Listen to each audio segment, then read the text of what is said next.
A year had passed since Emily and I went our separate ways, and life had taken a turn I never could have seen coming. I'd moved into a modest downtown condo, a smaller space, quieter, simpler. The house we once filled with laughter and arguments now belonged to memory. My days had settled into a calm routine. Work, reading, the occasional night out.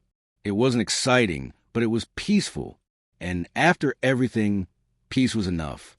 Since the court finalized our divorce, Emily and I had kept an unspoken silence. No texts, no calls, no accidental encounters. The distance felt necessary, even merciful. I told myself it was better that way.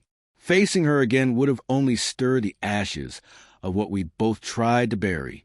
Then, one cold November evening, there was a knock at my door. I wasn't expecting anyone. When I opened it, I froze. Emily stood there. She looked unsure, her eyes a mix of resolve and fear. "James," she said softly, her voice trembling as though the name itself might break her. "Emily," I replied, trying to steady my voice. "What are you doing here?"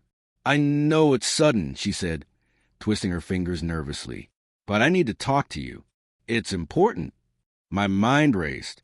What could she possibly want after all this time? To reopen old wounds? To justify the past? Or was something truly wrong? Despite my hesitation, I stepped aside. She entered carefully, sitting at the far edge of my sofa, keeping her distance. The silence between us was thick. Years of hurt suspended in the air. "It's about my father," she finally said. Her father, Richard, the man who had never tried to hide his disdain for me, the one who'd driven wedges into our marriage every chance he got. "He's sick," Emily continued, her voice cracking. "The doctors say he doesn't have much time left, and he's been asking to see you." I blinked, caught off guard. Why would he want to see me? She hesitated, then whispered, "He wants to apologize. He feels responsible for everything that happened." The words hung in the air. Richard, the same man who had once done everything in his power to tear us apart, wanted forgiveness. I didn't know whether to laugh at the irony or let my anger rise again. "I don't know, Emily," I said after a long pause. "This is complicated." "I understand," she said quickly, almost pleading, "but it would mean a lot to him. And to me." I studied her face, searching for the old manipulations, but they weren't there. Just exhaustion, sincerity, and something fragile. Hope, maybe. Against my better judgment, a part of me softened, the part that had once loved her deeply. "All right," I said finally. "I'll go." 2 days later, I stood outside Richard's hospital room, my pulse heavy in my ears. Emily stood beside me, composed, distant, unreadable. At her small nod, I opened the door. Inside, the man I remembered as towering and sharp-tongued now sat slumped in a chair, frail and pale. Time had hollowed him out. But when he saw me, a faint smile crossed his face. "James," he rasped, "thank you for coming." I nodded, unsure what to feel, resentment, pity, both. "I've been thinking about the past," he said slowly, "and I realize how much damage I caused between you and Emily. I thought I was protecting her, but all I did was hurt you both." His words hit deep. There was something strangely healing in hearing him admit it, like a weight I hadn't realized I still carried. I swallowed hard. "I appreciate you saying that," I said quietly, "but it wasn't just you. Emily and I made our own mistakes too." He gave a small, tired smile.